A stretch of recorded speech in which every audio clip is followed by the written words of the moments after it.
Hello, and welcome to the Daily Space for today, February 5th, 2020. I am your host, Annie Wilson. Most Mondays through Fridays, our team will be here putting science into your brain. Wednesdays are for Rocket Roundup, and we've had yet another quiet week with a singular orbital launch. Yeah, it's been that quiet. So, let's get to it, shall we?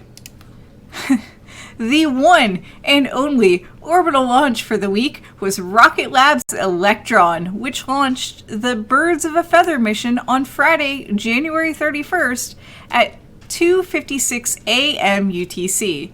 In a statement made by Rocket Lab, the planned splashdown went as expected and the first stage made it to sea level in one piece.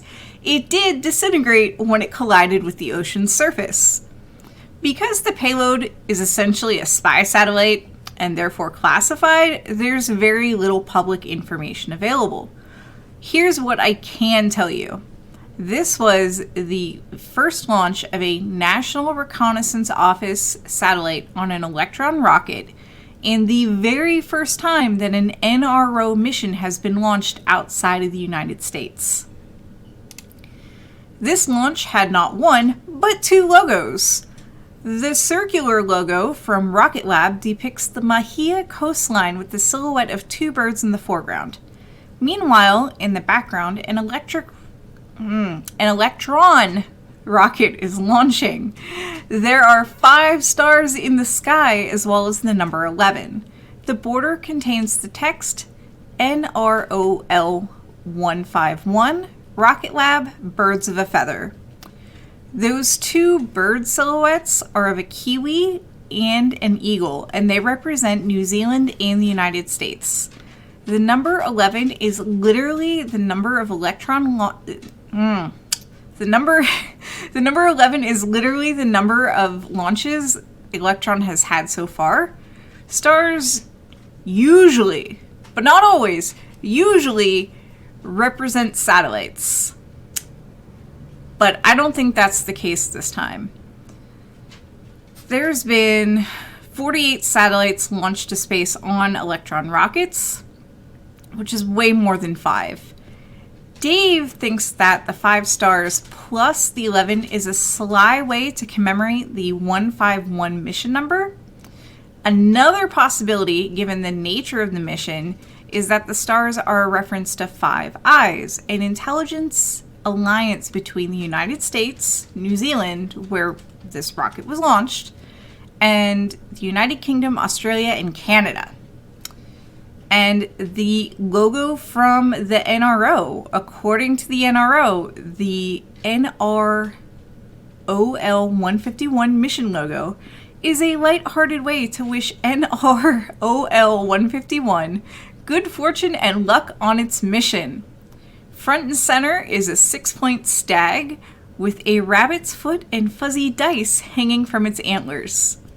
Above the stag's head and between the antlers is a wishbone. Underneath and in front of the stag's chest is an upturned horseshoe with a 4-leaf clover. Aside from the stag, all of the symbols in this logo are common good luck charms in North America. And yeah. There's launch video. Warning, launches are loud. I'm going to scrub ahead. From today's mission, and with just 3 minutes left not here, too far there. We're at like 20 some seconds before launch. Rereading engines.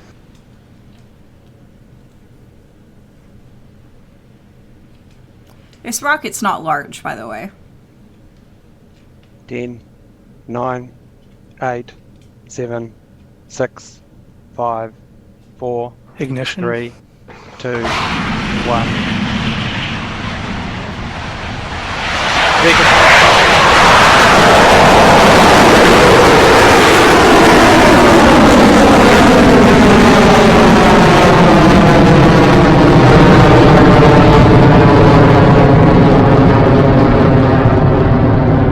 Beginning patch over.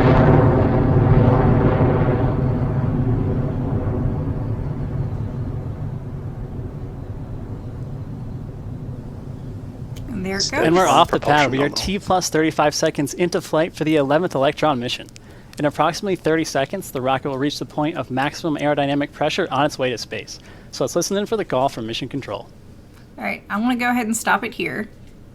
I've- Because there really isn't a whole lot to watch. In particular, they don't show the payload. I think they show the fairing separation, but there's not much to see with this launch. And it is available online. I don't have the link handy, unfortunately.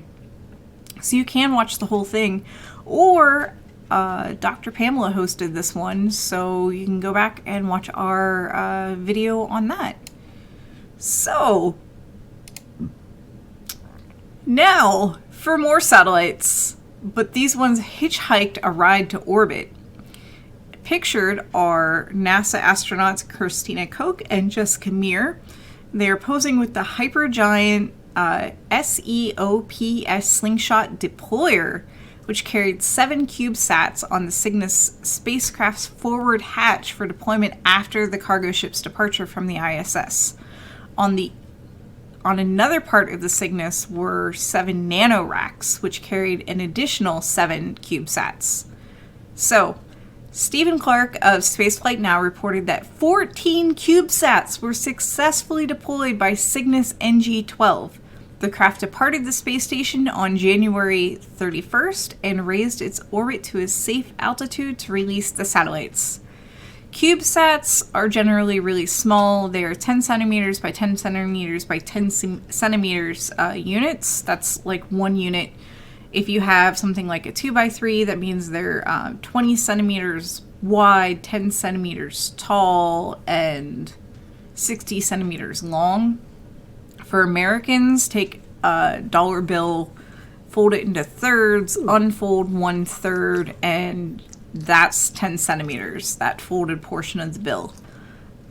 So these really aren't that big, and you can see in the image the 7 units.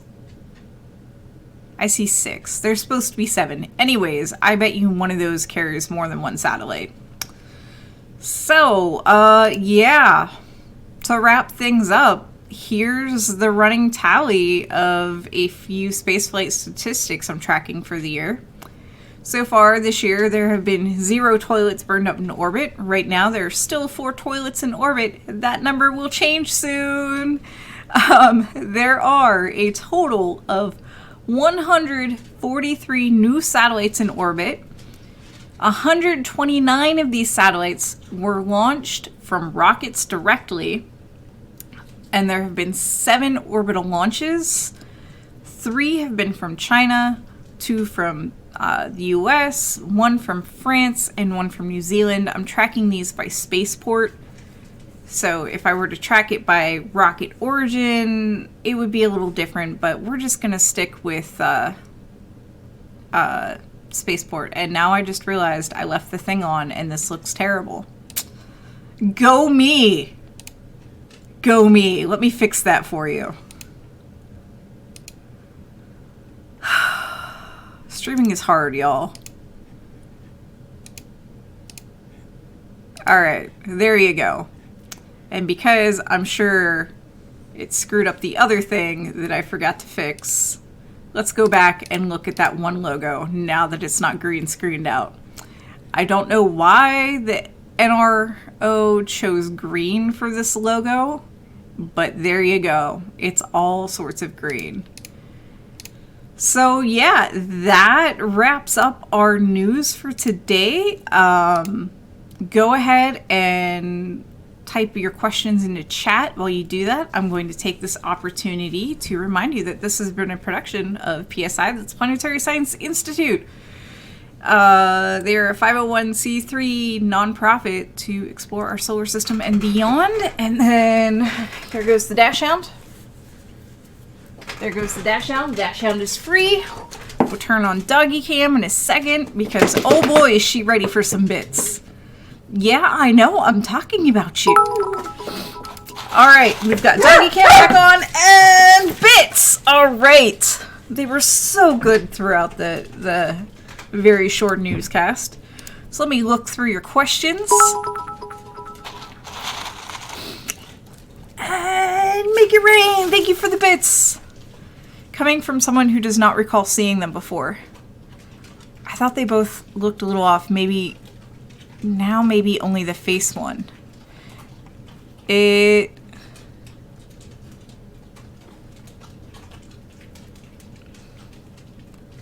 Boo Hiss the Thing?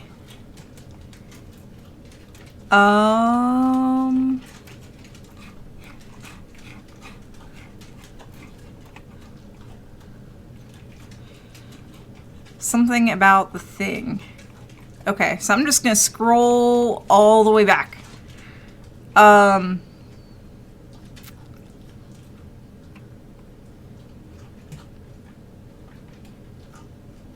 The video needs to be updated to... The rocket video needs to be updated to reflect a dimmer Beetlejuice. No. Everything for that video lives on campus. No, I'm not doing it. I'm not doing it. No,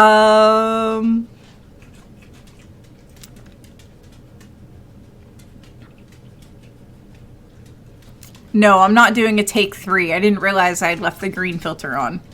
So Larry's asking about the wishbone and the dice. So I went down this really weird rabbit hole last night, and I did actually look up all of these symbols. And the only one that I couldn't find a direct thing for the stag was the only one that I couldn't find a direct correlation of. This is luck or good fortune. And by the way, I think that stag is a mule deer. I might be wrong. Also, it's really weird that it only had 6 points. That means it's kind of a young buck. Quite literally. Maybe I missed that one. Anyway, so the dice came about from fighter pilots, probably in World War II, and they would hang dice on their aircraft when they went to go fight. They had a high mortality rate. The dice thing carried over to cars later and was actually the first thing manufactured to just be hung from the rearview mirror. But the hanging dice is actually meant to be for good luck.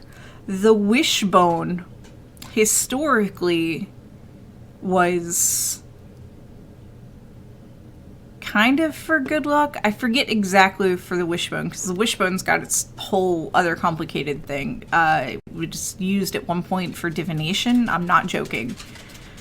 Yeah.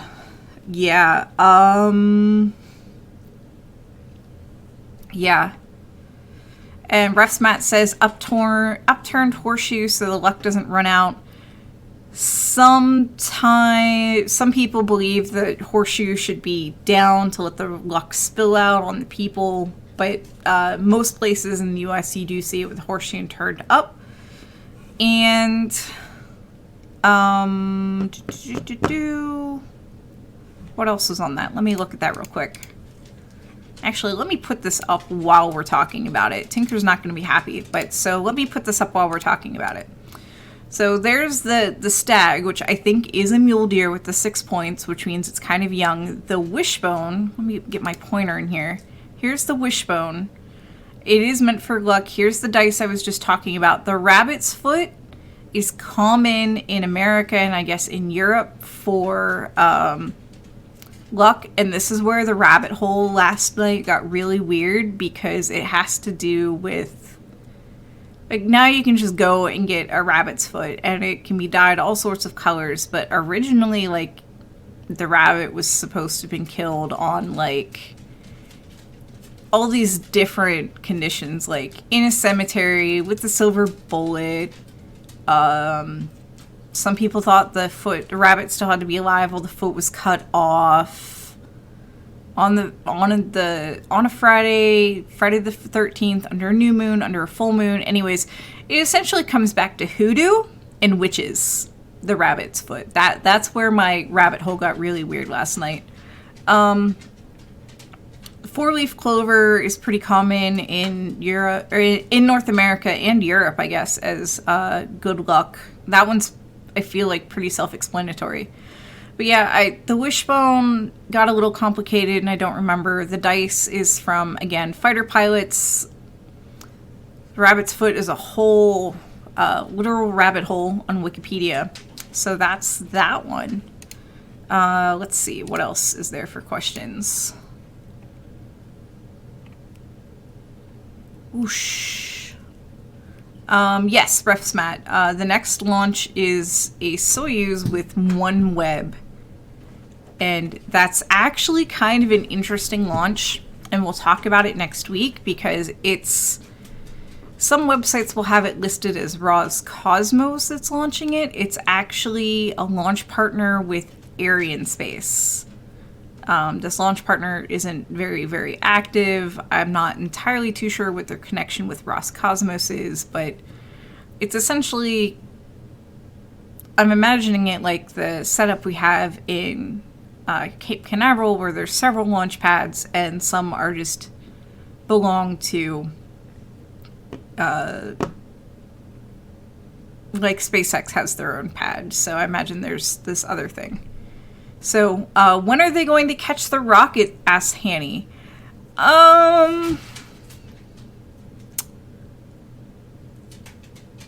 Unsure. I'd have to double check the timeline. I know I saw on Rocket Lab's Twitter today their prototype parachute, and they're going to start low altitude test drops soon.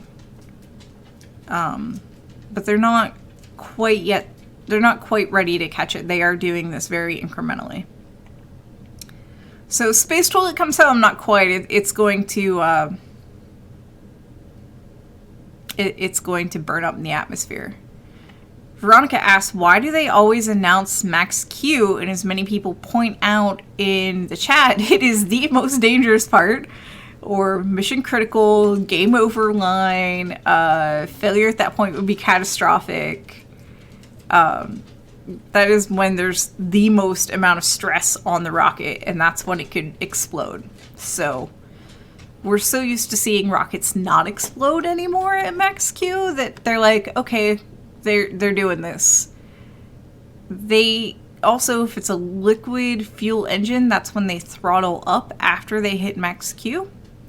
They'll throttle down for it, and then as soon as they push past Max Q, they'll throttle back up. So, Mythtown asks, what has been the highest number of toilets in space at one time? Probably 6, and here's why I say 6. No, probably 5. 5 or 6. Here's why I say 5 or 6. So there's 4 toilets on the ISS. Right now, the ISS is the only space station orbiting the Earth. There used to be multiple. The Chinese space station, which deorbited this past summer, had a single toilet. Yeah, no, it would be 6. Had a single toilet on board. That docks with the Soyuz-like craft, which also has a toilet on board. So there's 2 toilets right there. So baseline, when both of these space stations were in orbit, unoccupied, there would be 3 toilets. Chinese space station occupied, that's 4 toilets.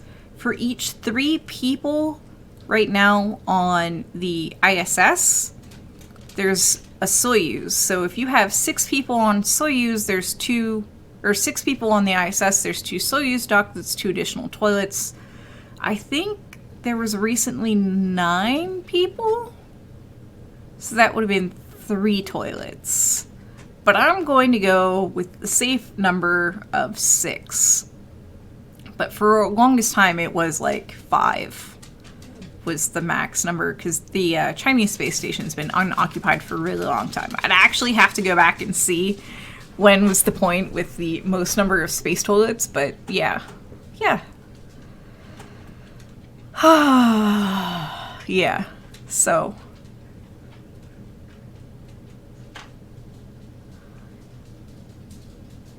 Hi, Wingiska. The dogs are amazing. Yeah, you must be new here, YouTube. The dogs are amazing. Do it. Do it, do it, do it, do it, do it. Yeah, and Larry just did the math. Bad Panda Bear says, I thought it was just a lucky buck, but maybe there's a hidden meaning. There might be. I didn't think of a lucky duck or lucky buck. There have been some stories where deer have been... There have been some stories in folklore where deer have been, like... Harbinger... I can't pronounce it. Anyways, where deer have been seen as, like, good fortune or good luck. And yes, they are unfuzzy dice in this picture, in the logo, Larry. Because originally, the dice the fighter pilots would put up weren't fuzzy. They became fuzzy when they went into cars at some point. So... Oh, Ernster goes on about the wishbone. It was also for drawing lots, choosing between two options, much like flipping a coin. Visible wishbone or bad luck for children. Okay. Let's see for the rabbit. Better than a monkey's paw, which, yeah, remember how I said it was a grim deep dive into the rabbit's foot? There's some people thinking that it comes from... I can't remember what it's called. Essentially a hand of a criminal. It was hanged and then cut off and pickled. And that was like the forebearer or the precursor to the rabbit's foot. So yeah. Yeah.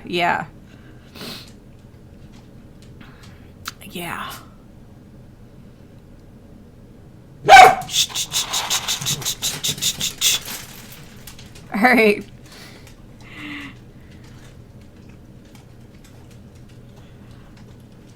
I hear all the tippy taps from the dogs on the floor. Yeah, I need to, oh yeah, visible wishbones are bad luck for chicken. That makes so much more sense. Yeah, I need to trim the dog nails. So, harbingers. Thank you, Dave. Harbingers. Yes, the rabbit's foot is a step up from, a pickled hand from a criminal. Not even joking. Yes, and Keeper Map says there's a bar in Dawson City with a pickled toe you can have dropped into your drink for good luck. Yes, a human toe. Yeah. I've heard about that with, like, thumbs and toes, and yeah. There have been people that have actually swallowed the toe. I know a lot of weird stuff. But anyways, yeah.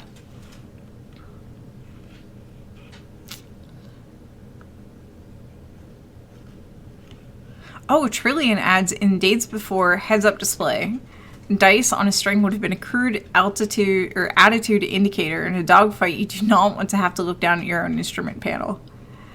So, yeah. That is a very good point. And there is a fine if you swallow the toe. Anyways, we need more dog cuteness after that. So, yeah, it could be like a gravity indicator. Cute little plush earth. Shh. Dice would tell you if your turn is coordinated. The more you know. The more you know.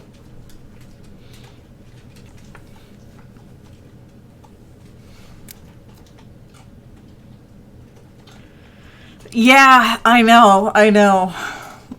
This is not at all how I wanted it to go, Pamela. Broken Symmetry asks, how do you accidentally swallow a toe? You're drunk. You're inebriated. That's my answer. That's my answer.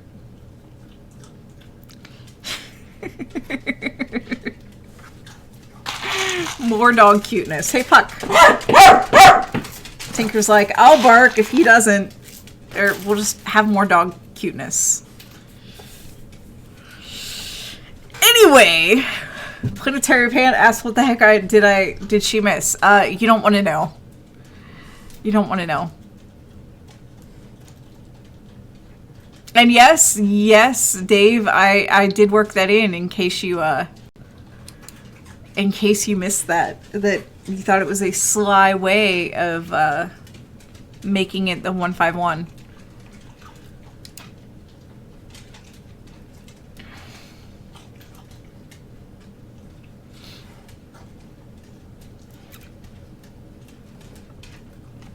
Okay, good. Well, you are at work, Dave, so, you know. I don't think this counts towards your volunteer hours, Dave. All right. Anybody else have any other questions? Because I'm going to be on Weekly Space Hangout later, and I still have to record the podcast, which hopefully should be short. Hopefully should be short. I forget what time Weekly Space Hangout is. Isn't it at 8? I think it's at 8 Eastern time. And it is at 8 Eastern. Thank you. So that's at 8 Eastern tonight. I think I'm going to talk about the James Webb Space Telescope 5 Pacific, thank you. I think I'm going to talk about, oh, you can't really see this real well, the GAO report on James Webb Space Telescope, which means I need to review this thing again. Who's covering OneWeb launch tomorrow? I think I am, which I know shocks a lot of you because you're like, Thursdays. I know, right? I think I'm covering OneWeb tomorrow. Because I rearrange schedule things. So, actually, let's see what time that is. Because I don't even know what time that launch is. And here I am volunteering to cover it.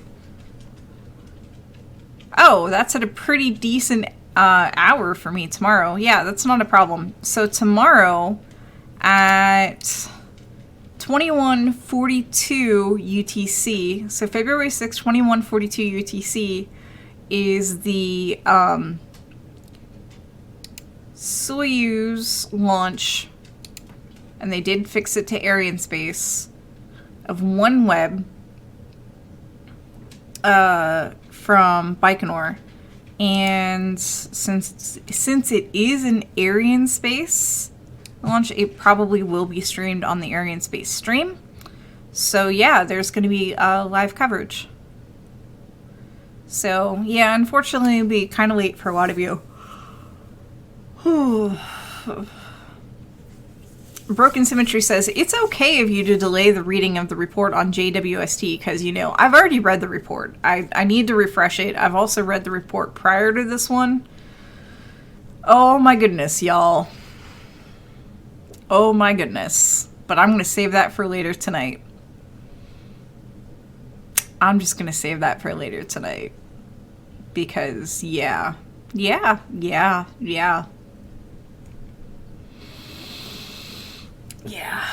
But yeah, I'll cover the launch tomorrow, and that's all. So, any more questions?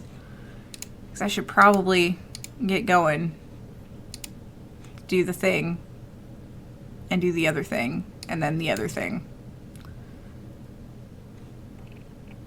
Yes, that'll give you time to work on JWST jokes. Yes, absolutely.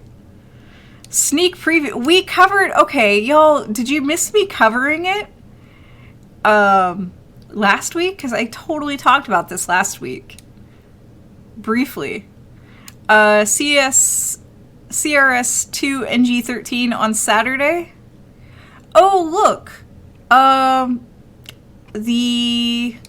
I ain't covering that one. I love you all, but this Japanese launch is scheduled to go off Saturday morning at 3:30 a.m. my time. Yeah, I don't think we'll be covering the Japanese launch. There are actually 2 launches scheduled right now for the 9th. This makes up for, you know, it's been quiet for 2 past weeks. One is the CRS NG13, and that's at 5:39 local time. So that's at 2239 minutes, 2200 hours, 39 minutes on February 9th. February 10th, which to me is still the same day, at 4:03 a.m. UTC is Solar Orbiter. But for me, locally, that's like 5:40 and then 11:03 on Sunday. Yes, I'll be covering both of those. I'm not sure if they're both going to happen. And I'm being a terrible human being and asking people which one they think will scrub. Because I can almost guarantee that the Solar Orbiter...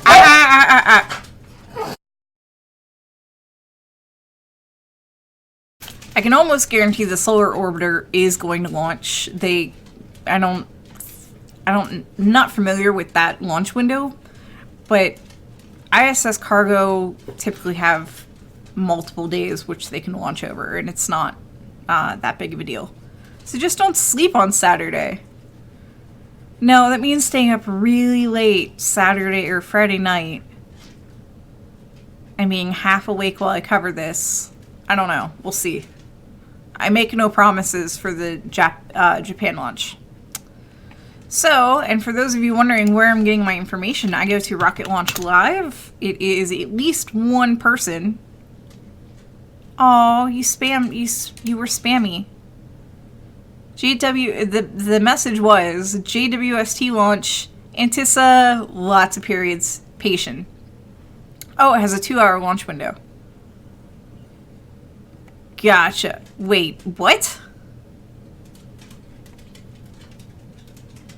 For a second, RefsMatt, that didn't make sense. The Solar Orbiter launch window is a particular one. They picked it carefully so the mission to the sun would be taking off at night. It has a 2-hour launch window on that day. Okay. Okay. I don't know, Larry. I will have to read up on all of that tomorrow or Friday or Saturday. But I will read up on that. I'm sure they have answers to that in their thing. I think there's a thing on Friday. Oh, it was a joke. Okay. That went over my head. I thought you were being sarcastic. Because I was like, that doesn't make... I was like, oh wait, it will be nighttime then. But yeah, I'll have more information on that when it's closer to launch time. So those are the launches that are coming up as penance for me complaining about it's been quiet the past 2 weeks. And yeah. RefsMatt goes on to explain the joke. The sun's very hot and the spacecraft would burn up, so they're sending it at night. Y'all are too much. Y'all are too much. Oh my. Okay. More bits for the dogs, even though they didn't earn it, and that's fine. I want to call it here because I do have things I need to do. And I need to give you all time to think of jokes for JWST for Weekly Space Hangout tonight that will be simulcast here on Twitch, probably by Paranor. And it's broadcast on YouTube. So, yeah.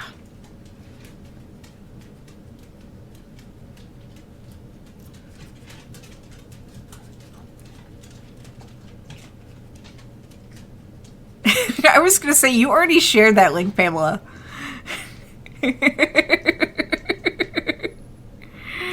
Wait. What did tweet? Oh, ingredients for Bennu soup. 1 or 2 large boulders, a handful of rocks, a pinch of pebbles, shadows to taste, a dash of sunlight. So many rocks. So many rocks. We still need to make merch for that. Anyways, thank you all for watching. Alright, Alright, maybe if their mouths are full, they won't bark. That's not true, by the way. Yes, it was a proximity alarm on the door. Somebody knocked on the door.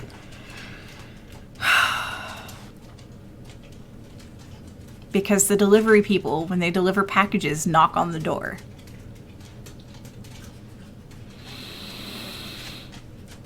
No, there's nobody at the door. Trust me.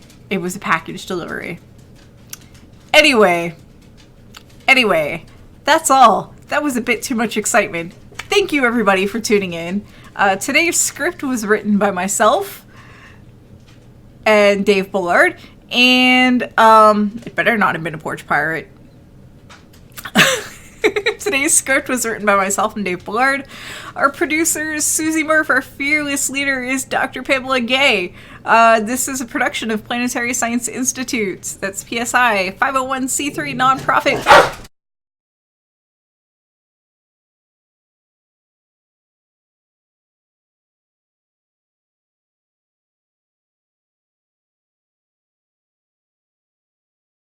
Come here. Come on.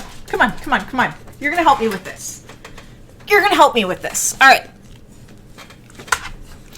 PSI. Hey, you too. Come here. PSI. 501c3 nonprofit corporation. Exploring our solar system and beyond. Working in collaboration with Youngstown State University here in Youngstown. Why are they knocking on my door, Ohio? I know. You have Cheerio breath. I know. And more Cheerios for the dogs. And that'll be all Tinker. I know, you want Cheerios too, but you're getting chest scrubs. We are here thanks to you, so thank you. Thank you to everybody for being here. And, if you're able, doing the bits and the pledge on Patreon and the subscription here on Twitch and the buying of merch. I made the merch store look pretty. Please buy merch.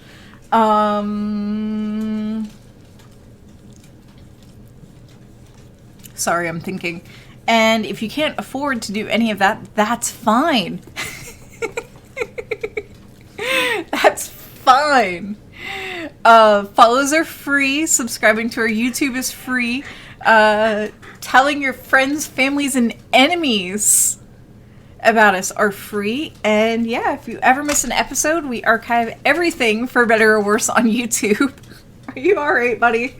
Are you gonna be okay? And yeah, I think that's all the things. Is that all the things? Are you the best co-host ever? You are the best co-host ever. Okay, so with that, I am going to roll the credits. Thank you, everybody, for being awesome. Thank you for your patience. Wherever you are in the world, have a wonderful insert time of day here. I'm going to go cuddle puppies and get them to calm down. And then, yeah, catch the podcast without all the craziness. And with that, I'm going to roll the credits again. Thank you, everybody. Bye.